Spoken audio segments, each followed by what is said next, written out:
Hello students, welcome to PU Academy. आज हम Kumaon university PhD entrance का 2018 का पेपर सॉल्व करने वाले हैं, जो कि हिंदी का है।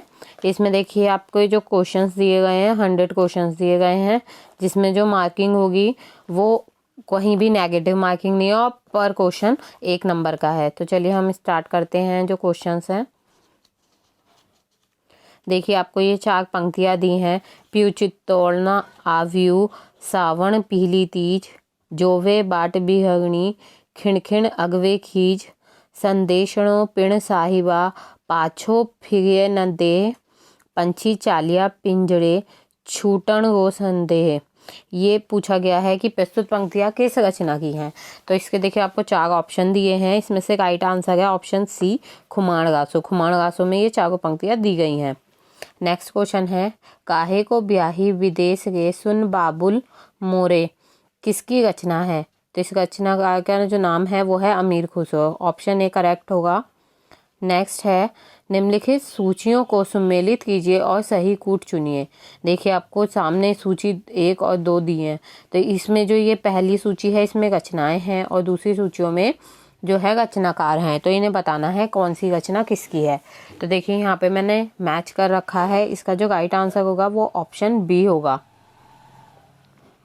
नेक्स्ट देखते हैं, मैं हिंदुस्तान की तूती हूँ, अगर तुम वास्तव में मुझसे कुछ पूछना चाहते हो तो मैं हिंदवी में कुछ अद्भुत बातें बता सकता हूँ।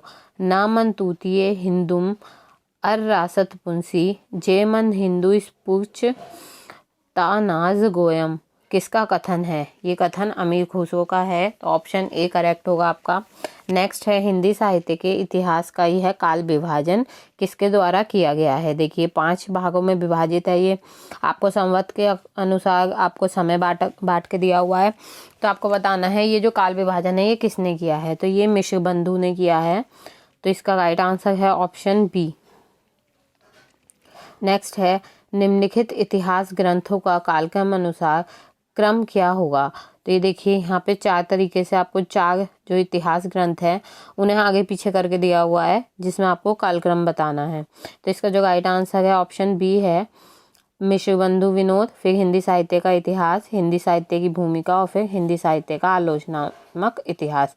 देखिए किस तरीके से आए थे। मिश्रबंधु विनोद 1913 में प्रकाशित हुआ था। फिर हिंदी साहित्य का इतिहास 1929 में प्रकाशित हुआ था। फिर हिंदी साहित्य की भूमिका प्रकाशित हुई थी और फिर हिंदी साहित्य का आलोचनात्मक इतिहास जो कि 1938 में प्रकाशित हुआ था। नेक्स्ट देखते हैं,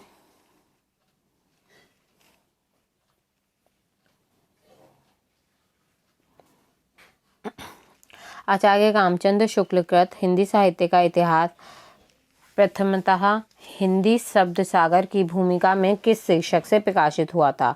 तो ये हिंदी साहित्य का विकास नाम से प्रकाशित हुआ था हिंदी शब्द सागर में। तो राइट ऑप्शन होगा ऑप्शन सी। नेक्स्ट देखते हैं, निम्नलिखित में से बौद्ध सिद्ध नहीं है। तो इनमें से कौन कौन से बौद्ध सिद्ध नहीं है। देखिए ऑप्शन डी है कनकामर, ये बौद्ध सिद्ध नहीं है। नेक्स्ट देखते हैं, निम्नलिखित में से असत्य कथन छाटिए। देखिए आपको 4 कथन दिए हुए हैं, इनमें से जो असत्य है वो छाटना है। तो देखिए ऑप्शन सी असत्य है, हिंदी भाषा और साहित्य का इतिहास के लेखक अयोध्या सिंह उपाध्याय हैं। तो इसके जो लेखक हैं हिंदी भाषा और साहित्य का इतिहास के अयोध्या सिंह उपाध्याय नहीं है, आचार्य चतुरसेन शास्त्री हैं। तो ये कथन असत्य है। नेक्स्ट है, यह सिर नवे नगाम को नाही गिरियो टूट, आन देव नहीं परसिए यह तन जायो छूट। किसकी पंक्तियां हैं। यह चरणदास की पंक्तियां हैं। ऑप्शन डी करेक्ट है। नेक्स्ट है, निम्नलिखित आचार्यों को उनकी कृतियों के साथ सम्मिलित कीजिए। देखिए सूची 1 में आपको जो कृतियां हैं वो दी हैं और सूची 2 में जो आचार्य हैं वो दिए हैं। तो आपको इन्हें इसके अकॉर्डिंग मिलाना है। तो देखिए सबसे पहले हम देखते हैं रस सिद्धांत। रस सिद्धांत डॉक्टर नगेंद्र का है। चिंतामणि आचार्य रामचंद्र शुक्ल की है। कवि प्रिया केशव दास की है और भाषा भूषण जसवंत सिंह की है। तो इस तरह से कूट ए जो है वो सही होगा। नेक्स्ट है, रस निष्पत्ति के व्याख्याता आचार्यों में से संयोग का उत्पाद्य उत्पादक संबंध किसने माना है? ये भट्ट लौलट ने माना है। ऑप्शन सी करेक्ट होगा। नेक्स्ट है, साहित्य मनुष्य के अंदर का उच्छलित आनंद है जो उसके अंतर में अटाए नहीं अट सकता था। साहित्य का मूल यही आनंद का अतिरेक है। उच्छलित आनंद के अतिरेक से उद्भूत सृष्टि ही सच्चा आनंद है। यह कथन किसका है? यह कथन हजारी प्रसाद द्विवेदी जी का है। ऑप्शन सी करेक्ट होगा। नेक्स्ट, निम्नलिखित रचनाकारों और उनके कथनों में से असंगत युग्म का चयन कीजिए। देखिए, रचना और रचनाकार दिए हैं। यहाँ जो ये दिया हुआ है ना, ये रचना, यहाँ पे ये रचना नहीं है, ये इनके द्वारा कही हुई पंक्तियाँ हैं। ठीक है, रचनाकार उनकी कथन है ये, तो इन्हें बताना है। तो जो रचनाकार, इसमें असत्य कथन बताना है। तो ये जो थर्ड कथन है, रिचर्ड द्वारा अंतः प्रज्ञा एक प्रकार का आंतरिक ज्ञान है, ये रिचर्ड से ना कह के क्रोचे ने कहा है। तो ये वाला कथन असंगत है, तो ऑप्शन सी आपका करेक्ट होगा। नेक्स्ट है, असत्य कथन का चयन कीजिए। इसमें ऑप्शन बी करेक्ट होगा। अस्तित्ववाद एक मानवतावादी दर्शन है, जबकि ऐसा नहीं है। नेक्स्ट, पश्चिम के किस सिद्धांत को आचार्य रामचंद्र शुक्ल ने वक्रोक्ति का उत्था कहा है? तो ये अभिव्यंजनावाद को कहा है। ऑप्शन डी करेक्ट होगा। नेक्स्ट, निम्नलिखित में से कौन सी कृति डॉक्टर रामविलास शर्मा की नहीं है? तो ये जो ऑप्शन बी में दी है आपको, आस्था के चरण, ये डॉक्टर नगेंद्र की है, जो कि 1969 में लिखी गई थी। और डॉक्टर रामविलास शर्मा की जो एक कृति है वो है आस्था और सौंदर्य। इसने कंफ्यूज मत होना, ऑप्शन बी इसमें करेक्ट होगा। नेक्स्ट है, स्थापना और तर्क दिए हुए हैं, इसमें से आपको बताना है कौन से सही हैं। महान व्यक्तियों की वाणी से ही उदांत विचार ध्वनित होते हैं। लेखक का व्यक्तित्व जितना उदांत होगा, उसकी रचना उसी के अनुपात में उदांत होगी। ये आपकी स्थापना है। और तर्क दिया है, होमर की रचनाएं उत्कृष्ट थीं क्योंकि उसका व्यक्तित्व उदांत था। तो आपको बताना है ये कौन सा सही है। दोनों सही हैं, दोनों गलत हैं, या कौन सा वाला सही है? तो इसका राइट आंसर है ऑप्शन ए, आपको स्थापना और तर्क दोनों ही सही हैं। नेक्स्ट है, निम्नलिखित में से कौन सा कथन असत्य है? इसमें कथन बी असत्य है। सौंदर्य शास्त्र के रचनाकार रोला बार्थ हैं, ये कथन गलत है आपका। नेक्स्ट है, निम्नलिखित सूचियों को सम्मिलित कीजिए और सही कूट का चयन कीजिए। देखिए, आपको ये उपमेय उपमान की समानता और ये सब सूची 1 में दिया हुआ है, और सूची 2 में आपको अलंकार दिए हैं। तो अलंकार में कौन सी किसके साथ मैच होगा ये बताना है। तो आपका जो कूट ए है वो सही होगा। उपमेय और उपमान की समानता कौन से अलंकार में होती है? उपमा अलंकार में। उपमेय और उपमान का अभेद आरोप किस में होता है? रूपक में। उपमेय और उपमान की कल्पना या संभावना होती है उत्प्रेक्षा अलंकार में। और उपमेय की श्रेष्ठता और उपमान की निष्कृष्टता होती है प्रतीक अलंकार में। नेक्स्ट देखते हैं, कभी के बाद अभी किस कवि का संग्रह है? यह है विनोद कुमार शुक्ल का। ऑप्शन डी करेक्ट होगा। नेक्स्ट है, निम्नलिखित में से किस वरिष्ठ कवि को साहित्य अकादमी पुरस्कार नहीं मिला है? ये विष्णु खेरे को नहीं मिला है। ऑप्शन डी करेक्ट होगा। नेक्स्ट, मास्को डायलॉग्स किस विधा की रचना है? यह कविता है। ऑप्शन डी करेक्ट होगा। नेक्स्ट, दिल्ली का दलाल उपन्यास के लेखक का क्या नाम है? बेचैन शर्मा उग्र। ऑप्शन ए करेक्ट है। नेक्स्ट, गौड़ीय संप्रदाय के प्रवर्तक कौन है? ये Chaitanya Mahaprabhu. Option A correct होगा। नेक्स्ट, रज्जब किस प्रकार के कवि हैं? ये एक संत कवि हैं। ऑप्शन सी करेक्ट होगा। नेक्स्ट, स्याही ताल किस समकालीन कवि के संग्रह का नाम है? ये वीरेंद्र डगवाल के समकालीन कवि हैं। ऑप्शन सी करेक्ट होगा। नेक्स्ट, एक इंच मुस्कान किस लेखक लेखिका युग्म की सह लेखन कृति है? तो ये ऑप्शन बी करेक्ट होगा। राजेंद्र यादव का भी एक इंच मुस्कान है, और मनु भंडारी ने भी एक इंच मुस्कान नाम से कृति लिखी है। नेक्स्ट, वरुण के बेटे किस विधा की रचना है? ये एक उपन्यास है। ऑप्शन बी करेक्ट होगा। कलम का सिपाही किसकी पुस्तक है? ये अमृत राय की पुस्तक है। ऑप्शन ए करेक्ट होगा। नेक्स्ट, निगाला आत्महंता आस्था किसकी पुस्तक है? ये दूधनाथ सिंह की पुस्तक है। ऑप्शन ए करेक्ट होगा।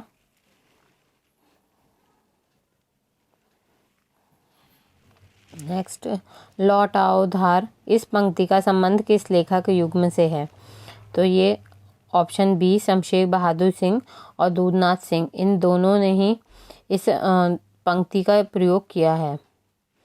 नेक्स्ट, मैं हिंदू हूँ कहानी संग्रह किसकी है? तो ये असगर बजाहत की है, ऑप्शन बी करेक्ट होगा। नेक्स्ट, सफ़ेद रात कविता का लेखक कौन है? यह आलोक धनवा है, ऑप्शन सी करेक्ट होगा। नेक्स्ट, बलदेव खटिक कविता के लेखक कौन है? Leeladhar Jagudi, option B correct होगा। नेक्स्ट, निम्नलिखित में से कौन सी कहानी उग्र की है?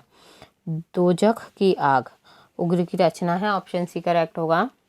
नेक्स्ट, इस वर्ष चर्चा में आई हुई पुस्तक विश्व मिथक सरित सागर के लेखक कौन है? रमेश कुंतल मेघ, ऑप्शन डी करेक्ट होगा। नेक्स्ट है, आखिरी कलाम किस विधा की पुस्तक है? देखिए, आखिरी कलाम नाम से हमारे दिमाग में सबसे पहले मलिक मोहम्मद जायसी का नाम आता है, लेकिन ये दूधनाथ सिंह की रचना है जो कि एक उपन्यास है, ऑप्शन बी करेक्ट होगा इसमें। नेक्स्ट है, लकड़बग्गा हंस रहा है किस कवि की पुस्तक है? यह है चंद्रकांत देवतले की, ऑप्शन सी करेक्ट है। नेक्स्ट, भर गया है जहर से संसार सारा, हार खाकर देखते हैं लोग लोगों को सही परिचय न पाकर, ये पंक्तियाँ किस कवि की हैं? ये सूर्यकांत त्रिपाठी निराला जी की हैं, जिन्होंने गीत गाने दो मुझे में इन पंक्तियों का प्रयोग किया है। नेक्स्ट है, रामचंद्र शुक्ल ने सूरदास की किस रचना को ध्वनि काव्य माना है? तो रामचंद्र शुक्ल ने भ्रमर गीत को ध्वनि काव्य माना है, ऑप्शन ए करेक्ट होगा।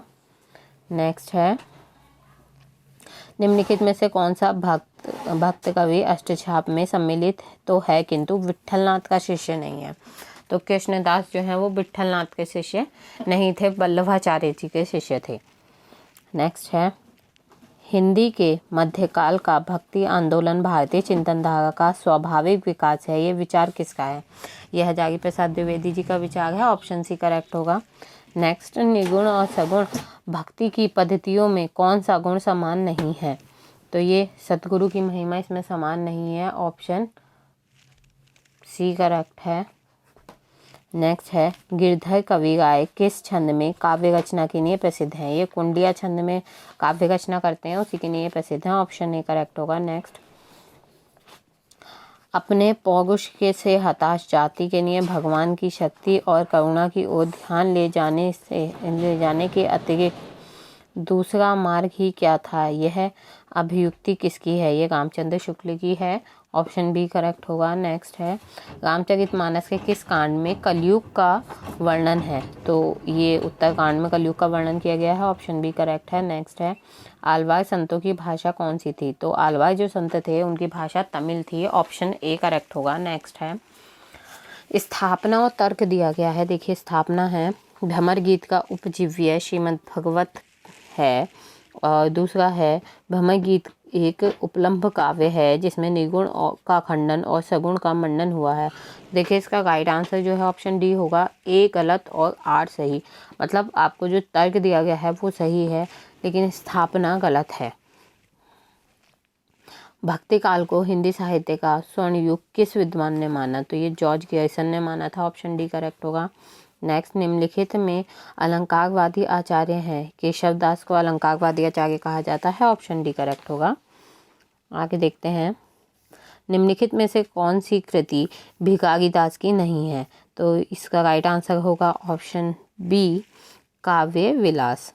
नेक्स्ट, लोग हैं लागी कवित बनावत, मोही तो मेरे कवित बनावत, ये पंक्तियाँ किसकी है? ये घनानंद की पंक्तियाँ हैं, ऑप्शन ए करेक्ट होगा। अच्छा, इस पेपर का अगर किसी को पीडीएफ चाहिए होगा तो वो मेरे टेलीग्राम ग्रुप को ज्वाइन कर ले और वहाँ पे ले लीजिएगा, वहाँ मैं इसका पीडीएफ आप लोगों को प्रोवाइड करवा दूँगी इस पेपर का। चलिए आगे देखते हैं, भूली कहत नव रस सुकवि सकल मूल सिंगार, यह मान्यता किस गीतिकालीन आचार्य की है? तो यह मान्यता देव की है, ऑप्शन बी करेक्ट होगा। नेक्स्ट है, निम्नलिखित गीति मुक्त कवियों को उनकी रचनाओं के साथ सम्मिलित कीजिए और सही कूट का चयन कीजिए। तो गीति मुक्त कवि और रचनाएं आपको दी हुई हैं, इन्हें एक दूसरे से मिलाना था। तो सबसे पहले देखिए, घनानंद की जो रचना है वो है सुजान सागर। घनानंद ने अधिकतर रचनाएं सुजान नाम से की हैं। तो घनानंद की सुजान सागर हो गई, बोधा की इश्कनामा, ठाकुर की ठाकुर ठसक और आलम की माधवान नलकार कदला। तो ये ऑप्शन बी आपका करेक्ट होगा। नेक्स्ट है, आचार्य रामचंद्र शुक्ल ने रीतिकाल के प्रवर्तक का श्रेय किसे दिया है? तो ये ऑप्शन सी करेक्ट है, चिंतामणि त्रिपाठी को।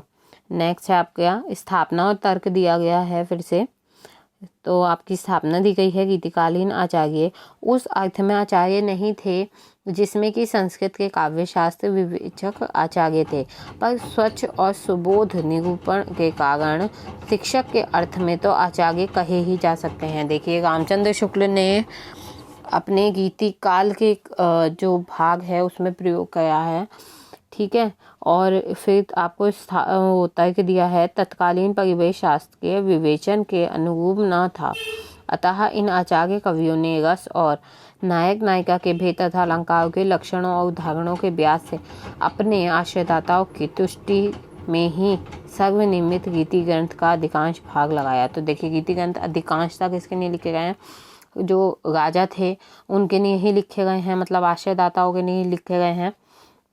तो इसका जो राइट आंसर होगा वो ऑप्शन बी है, ए और आर दोनों ही सही हैं। नेक्स्ट है, निम्नलिखित लक्षण ग्रंथों को संबंधित आचार्यों के साथ सम्मिलित कीजिए तथा सही कूट का चयन कीजिए। देखिए, लक्षण ग्रंथ दिए हैं, आचार्य दिए हैं, इन्हें दोनों को मिलाना है। तो सबसे पहले देखिए आपको दिया है कवि कुल कल्पतरु। तो ये किसकी रचना है? चिंतामणि त्रिपाठी की है। फिर रस रहस्य, ये कुलपति मिश्र की है। कवि प्रिया, ये केशव दास की है। और काव्य निर्णय, ये भिखारी दास की है। तो ऑप्शन ए आपका करेक्ट होगा। नेक्स्ट है, हिंदी साहित्य के उत्तर मध्य काल के लिए गामाशंकर शुक्ल रसाल ने क्या नाम दिया है? तो इसने जो उत्तर मध्य काल है उसे कला काल कहा है। ऑप्शन ए करेक्ट होगा। नेक्स्ट है, केशव दास प्रणीत कवि प्रिया का मूल वर्ण्य विषय क्या है? तो जो कवि प्रिया है उसका जो वर्ण्य विषय है वो है अलंकार निरूपण। नेक्स्ट है, निम्नलिखित संस्मरणों को उनके रचनाकारों के साथ सम्मिलित कीजिए। तो देखिए, जो आपके रचनाकार हैं और संस्मरण हैं वो आपको दिए गए हैं। तो आगे दिन पाछे गए, आगे दिन पाछे गए किसकी रचना है? काशीनाथ सिंह की। मंटो मेरा दुश्मन, ये किसकी रचना है? उपेंद्रनाथ आश्क की। तुम्हारी स्मृति, ये माखनलाल चतुर्वेदी की है। और वे दिन वे लोग, ये शिवपूजन सहाय की है। तो ऑप्शन बी करेक्ट होगा आपका। नेक्स्ट है, निम्नलिखित में से कौन सा निबंध हजारी प्रसाद द्वारा लिखित नहीं है? तो इसमें मुझे कंफर्म कुछ नहीं था। आम फिर बौर आ गए तो हजारी प्रसाद द्विवेदी द्वारा लिखा गया है। बाकी इन तीनों का मुझे कुछ खास कंफर्म नहीं था। अगर आप में से किसी को इसका आंसर आता हो तो कमेंट बॉक्स में कमेंट में बता दीजिएगा, मैं आंसर को पिन कर दूंगी। नेक्स्ट देखते हैं, निम्नलिखित निबंधों को उनके रचनाकारों के साथ सम्मिलित कीजिए। तो देखिए, आपको निबंध दिए हैं और रचनाकार दिए हैं, इन दोनों को आपस में मैच करना है। तो देखते हैं, शिव शंभू के चिट्ठे, ये किसने लिखी है? बाल मुकुंद गुप्त ने। ठलुआ क्लब, ये किसने लिखी है? गुलाब राय ने। आप, ये लिखी है प्रताप नारायण मिश्र ने। और कवि और कविता लिखी है महावीर प्रसाद द्विवेदी ने। तो इस तरह ऑप्शन डी आपका करेक्ट होगा। नेक्स्ट, कविता की मनुष्य के हृदय को स्वार्थ संबंधों के संकुचित मंडल के ऊपर उठाकर लोक सामान्य भाव भूमि पर ले जाती है। पंक्ति आचार्य रामचंद्र शुक्ल के किस निबंध से उद्धृत है? ये पंक्ति कविता क्या है से ली गई है। नेक्स्ट है, कछुआ धर्म किस विधा की रचना है? ये एक निबंध है। नेक्स्ट है, निम्नलिखित में से कौन सा रिपोर्टाज कृष्णा अग्निहोत्री द्वारा लिखा गया है? ये भीगे मन गीते तन, ये कृष्णा अग्निहोत्री द्वारा लिखा गया। ऑप्शन बी करेक्ट है। नेक्स्ट है, निम्न में से कौन सा युग्म सही नहीं है? तो घनश्याम दास बिड़ला ने मेरी झील डायगी, ये रचना नहीं की है। तो ये जो युग्म गलत है वो ऑप्शन ए होगा। नेक्स्ट, निम्नांकित कहानीकारों को उनके कहानी संग्रह से सम्मिलित कीजिए। देखिए, कहानीकारों का आपको कहानी संग्रह दिए हुए हैं, इन्हें मैच कर रखा है मैंने। तो इसका जो राइट आंसर है ऑप्शन बी होगा। नेक्स्ट, कालक्रम की दृष्टि से हरिवंश राय बच्चन की आत्मकथा के निम्नांकित खंडों का सही अनुक्रम कीजिए। तो हरिवंश राय जी की जो आत्मकथाएं हैं उन्हें बताना है किस क्रम में लिखी गई हैं, तो ऑप्शन बी करेक्ट होगा। पहले लिखी गई थी क्या भूलूं क्या याद करूं, फिर नीड़ का निर्माण, फिर लिखी गई थी बसेरे से दूर, और फिर दशद्वार से सोपान तक। नेक्स्ट है बुकसेलर की डायरी के रचनाकार कौन है, तो ये है रावी, ऑप्शन सी करेक्ट होगा।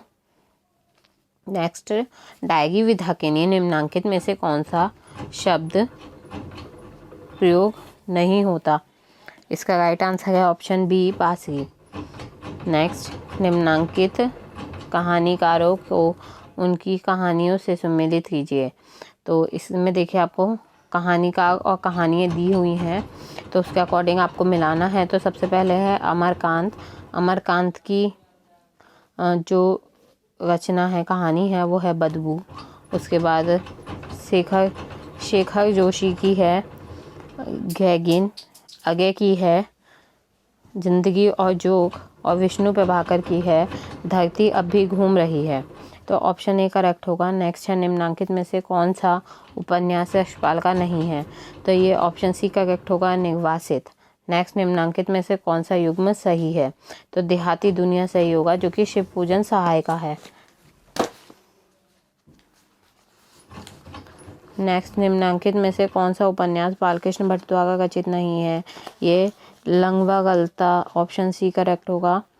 नेक्स्ट, निम्नांकित में से कौन सा युग्म सही है, प्रभाकर क्षत्रिय ईला, तो ऑप्शन ए करेक्ट होगा। नेक्स्ट है निम्नांकित में से गीति नाट्य नहीं है, लहरों का राजहंस गीति नाट्य नहीं, ऑप्शन बी करेक्ट होगा। नेक्स्ट, निम्नांकित में से कौन सा नाटक भारतेंदु हरिश्चंद्र का रचित नहीं है, यह है प्रघुमन विजय, ऑप्शन बी करेक्ट होगा। नेक्स्ट है निम्नांकित में से शैलेश मटलानी का उपन्यास कौन सा है, डेरे वाले, ये उपन्यास शैलेश मटलानी का है, ऑप्शन ए करेक्ट होगा। नेक्स्ट है नागार्जुन के निम्नांकित उपन्यासों में से कौन सा उपन्यास मठों की दुराचार पूर्ण जिंदगी का दस्तावेज है, ये इसका राइट आंसर है ऑप्शन सी इमरतियाँ।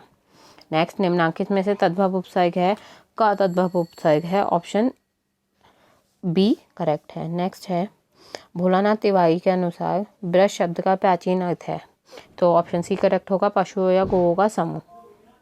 नेक्स्ट, पश्चिमी हिंदी की बोली नहीं है, तो इसका राइट आंसर है ऑप्शन डी मगही। नेक्स्ट है हिंदी सिद्धांत भारत संघ की राजभाषा है, ये कहा गया था 26 जनवरी 1965 से है, ये लागू किया गया था 26 जनवरी 1965 को, ऑप्शन डी करेक्ट है। नेक्स्ट, जिन ध्वनि चिन्हों द्वारा मनुष्य परस्पर विचार विनिमय करता है उसे भाषा कहते हैं, ये परिभाषा किसने दी है, ये डॉक्टर बाबूराम सक्सेना ने दी है, ऑप्शन डी करेक्ट होगा। नेक्स्ट, भाषा विज्ञान में ध्वनि के अध्ययन के लिए आवश्यकता पड़ती है, तो शरीर विज्ञान की पड़ती है, ऑप्शन ए करेक्ट होगा, क्योंकि हम श्वसन क्रिया और मस्तिष्क वगैरह के बारे में सब पढ़ते हैं इसमें, इसलिए शरीर विज्ञान की आवश्यकता होती है। नेक्स्ट है आकृति या रूप की दृष्टि से संसार की भाषाओं को प्रमुख रूप में बांटा गया है, तो देखिए 4 वर्गों में बांटा गया है, ऑप्शन सी करेक्ट है। नेक्स्ट है भाषा विज्ञान के वर्तमान स्वरूप की आधारशिला रखी गई है, विलियम जोन्स ने रखी है इसकी आधारशिला, ऑप्शन बी करेक्ट होगा। नेक्स्ट है भद्र शब्द से विकसित भद्दा शब्द अर्थ परिवर्तन की किस दिशा में आता है, तो इसका राइट आंसर है ऑप्शन सी अर्थादेश।